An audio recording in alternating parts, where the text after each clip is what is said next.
வணக்கம். நியூஸ் ஃபர்ஸ்டின் உலக முக்கிய செய்திகள். முதலில் தலைப்புச் செய்திகள்.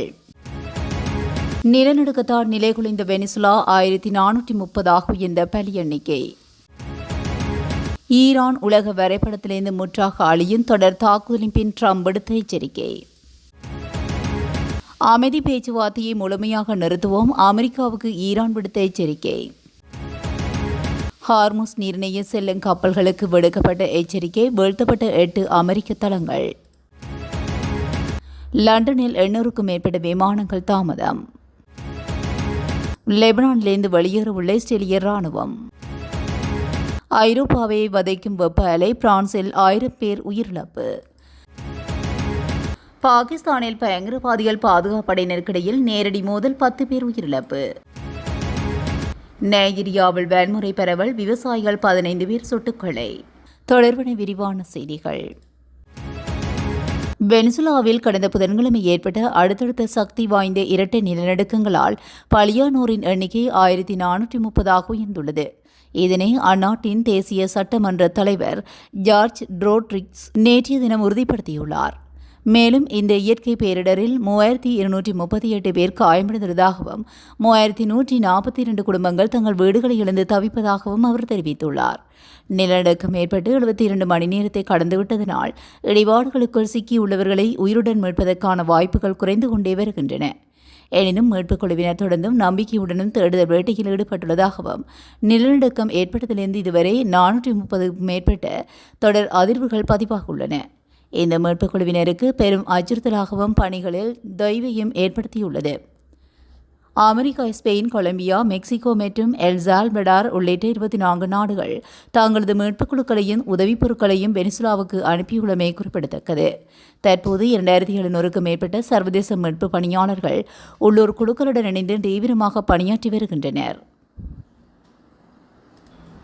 ஈரானில் உள்ள ஏவுகணை மற்றும் ட்ரோன் களஞ்சிய சாலைகளை இலக்கு வைத்து அமெரிக்க விமானப்படை தொடர் தாக்குதல் நடத்தியுள்ளது.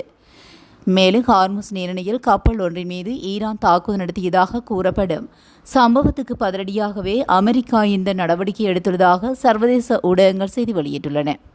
அத்துடன் ஈரானின் கடலோர ரேடர் நிலையங்களையும் இலக்கு வைத்து இந்த தாக்குதல்கள் நடத்தப்பட்டுள்ளதாக குறிப்பிடப்பட்டுள்ளது. இந்த சம்பவம் தொடர்பாக அமெரிக்க ஜனாதிபதி டொனால்ட் ட்ரம்ப் தனது ட்ரூத் சோசியல் சமூக வலைதள பக்கத்தில் பதிவொன்றிட்டுள்ளார்.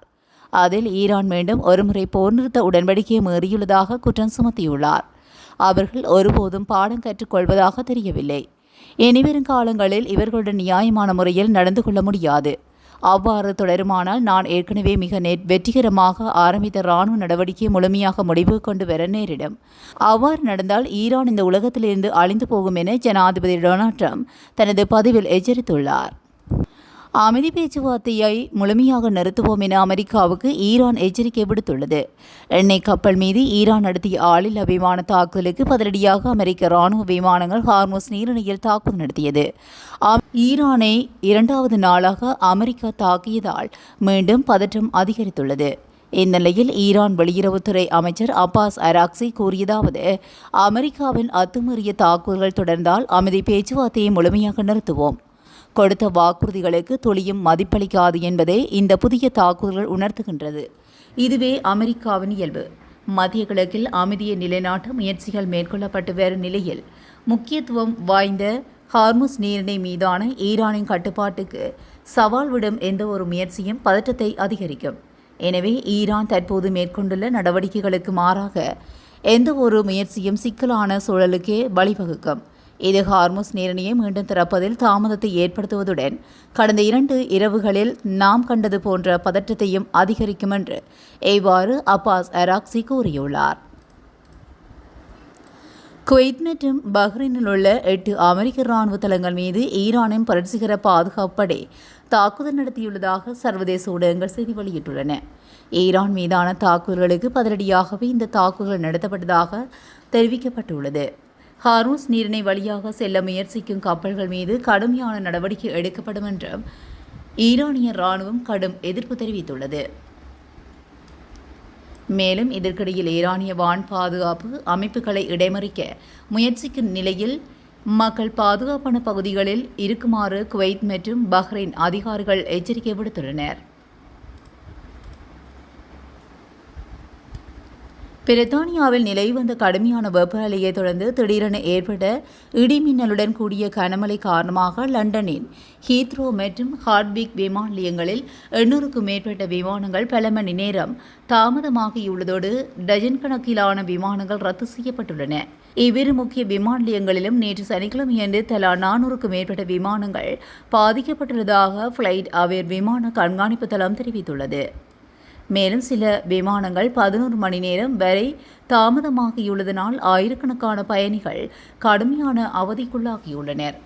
குறிப்பாக சில பயணிகள் விமானத்துக்குள்ளேயே 4 மணி நேரத்துக்கு மேலாக காத்திருந்த பின்னரே தங்களின் பயணம் ரத்து செய்யப்பட்டதாக சமூக ஊடகங்களில் தங்களது குமுறல்களை பகிர்ந்துள்ளனர். பிரித்தானியாவின் தென்கிழக்கு பகுதி மற்றும் வடமேற்கு ஐரோப்பிய வான்வெளியில் உருவாகியுள்ள அடர்ந்த புயல் மேகங்கள் காரணமாக வான்வெளி போக்குவரத்தில் தற்காலிகமாக கட்டுப்பாடுகள் விதிக்கப்பட்டுள்ளதே இந்த தாமதத்துக்கு காரணம் என பிரித்தானியாவின் தேசிய விமான போக்குவரத்து சேவை அமைப்பு விளக்கியுள்ளது. லெபனான் மற்றும் இஸ்ரேல் இடையே சமீபத்தில் கையெழுத்திடப்பட்ட கட்டமைப்பு ஒப்பந்தத்தின் கீழ் தெற்கு லெபனானிலிருந்து தனது படையை வெளியேற்றும் முன்னோட்ட கட்டத்தை தொடங்க இஸ்ரேலிய ராணுவம் தயாராகி வருவதாக இஸ்ரேலிய ஊடக அறிக்கையை தெரிவிக்கின்றன. ஒப்பந்தத்தில் குறிப்பிடப்பட்டுள்ள 2 முன்னோட்ட மண்டலங்களில் ஒன்றிலிருந்து படைகள் திரும்ப பெறப்படும் என எதிர்பார்க்கப்படுவதாக தெரிவிக்கப்படுகிறது. இராணுவ படைகள் திரும்ப பெறப்படும் இடங்கள் அல்லது கால அட்டவணை குறித்தும் எந்த அதிகாரப்பூர்வ விவரங்களும் வெளியிடப்படவில்லை என்று அறிக்கைகளில் கூறப்பட்டுள்ளது. மேலும் இந்த ஒப்பந்தத்தின் கீழ் இஸ்ரேலுக்கும் லெபனானுக்கும் இடையே நேரடி தொடர்பு வழித்தடம் ஒன்று திறக்கப்படும் என எதிர்பார்க்கப்படுகிறது. கடந்த வியாழக்கிழமை அன்று லெபனானும் இஸ்ரேலும் அமெரிக்காவின் ஆதரவுடன் ஒரு கட்டமைப்பு ஒப்பந்தத்தில் கையெழுத்திட்டன. இந்த ஒப்பந்தம் 2 முன்னோட்ட பகுதிகளை தொடங்கி லெபனான் நிலப்பரப்பிலிருந்து இஸ்ரேல் படிப்படியாக வெளியேறுவதை வலியுறுத்துகிறது. ஐரோப்பா முழுவதும் நிலவும் கடுமையான வெப்ப அலை காரணமாக பிரான்சில் இதுவரை 1000க்கும் மேற்பட்டோர் உயிரிழந்துள்ளதாக அந்த நாட்டின் சுகாதார நிறுவனம் உத்தியோகபூர்வமாக தெரிவித்துள்ளது. வெப்ப அலையினால் ஏற்பட்ட பாதிப்புகள் குறித்த ஆரம்பகட்ட விசாரணைகளின் போது தரவுகளை வெளியிட்டுள்ள அந்த நிறுவனம் மேலதிக தகவல்கள் திரட்டப்பட்டு வருவதாகவும் உயிரிழப்பு எண்ணிக்கை மேலும் அதிகரிக்கக்கூடும் என்று எச்சரிக்கப்பட்டுள்ளது. இதேவேளை உயிரிழந்தவர்களில் 85%க்கும் அதிகமானோர் 65 வயது மற்றும் அதற்கு மேற்பட்ட முதியவர்கள் என தெரிவிக்கப்பட்டுள்ளது. நாட்டில் மிக கடுமையான வெப்ப அலையினால் சிவப்பு எச்சரிக்கை விடுக்கப்பட்ட பிராந்தியங்களிலேயே இந்த மரணங்கள் பெருமளவில் நிகழ்ந்துள்ளன. தலைநகர் பாரிஸ் மற்றும் அதன் புறநகர் பகுதிகளை உள்ளடக்கிய எல்டி பிரான்ஸ் பிராந்தியத்தில் வீடுகளுக்குள் தனியாக வசித்து வந்தவர்களே அதிகளவில் உயிரிழந்துள்ளதாக தெரிவிக்கப்பட்டுள்ளது. பாகிஸ்தானில் பயங்கரவாதிகள் பாதுகாப்படையினரிடையே நடந்த மோதலில் 10 பேர் உயிரிழந்தனர். பாகிஸ்தான் நாட்டின் சிந்து மாகாணம் கராச்சி நகரின் குலிஸ்தான் ஐகர் பகுதியில் துணை ராணுவத்தின் தலைமை அலுவலகம் உள்ளது. இந்த அலுவலகத்தை குறிவைத்து பயங்கரவாதிகள் நேற்று இரவு தாக்குதல் நடத்தினர். வெடிமருந்துகள் நிரப்பப்பட்ட வாகனத்தை துணை ராணுவ அலுவலகத்தின் நுழைவு வாயிலில் மோதி பயங்கரவாதிகள் வெடிக்க செய்தனர். இதையடுத்து பாதுகாப்படையினரை நோக்கி பயங்கரவாதிகள் துப்பாக்கிச்சூடு தாக்குதல் நடத்தினர். இதற்கு பாதுகாப்படையினரும் பதிலடி கொடுத்தனர். இருதரப்பிற்கும் இடையே சில மணி நேரம் துப்பாக்கிச்சூடு நடைபெற்றது. இந்த மோதலில் 6 பயங்கரவாதிகள் 4 பாதுகாப்படையினர் என மொத்தமாக 10 பேர் உயிரிழந்தனர். இந்த தாக்குதலுக்கு தெஹ்ரீ-இ-தாலிபான் பாகிஸ்தான் என்ற பயங்கரவாத அமைப்பு பொறுப்பேற்றுள்ளது. நைஜீரியாவில் ஏற்பட்ட வன்முறையில் 15 விவசாயிகள் சுட்டுக் கொலை செய்யப்பட்டுள்ளனர். இந்த மாத தொடக்கத்தில் ஜாம்ரா மாகாணத்தில் கொரோன் நமியே பகுதியில் விவசாய நிலத்தில் வேலை செய்து வந்த விவசாயிகளை நோக்கி துப்பாக்கிகளுடன் வந்த மர்ம கும்பல் ஒன்று அவர்களை சுட்டுத் தள்ளியது. இந்த சம்பவத்தில் 17 விவசாயிகள் பலியானார்கள். 13 பேர் காயமடைந்தனர். இந்த சூழலில் ஜம்பாரா மாகாணத்தின் தலடா மபாரா பகுதியில் வழக்கம்போல் விவசாய பணியில் ஈடுபட்டிருந்த போது விவசாயிகள் சிலரை ஆயுதமேந்திய கும்பல் திடீரென துப்பாக்கிகளால் சுட்டது. இந்த சம்பவத்தில் 15 பேர் சம்பவ இடத்திலேயே பலியானார்கள். இதன் பின்னர் அவர்கள் தப்பி சென்று விட்டனர். இவற்றுக்கு எதிராக கடும் நடவடிக்கை எடுக்கப்படும் என அரசு நிர்வாகம் உறுதியளித்த போதும் வன்முறை இன்னும் தொடர்ந்தும் வருகிறமை குறிப்பிடத்தக்கது.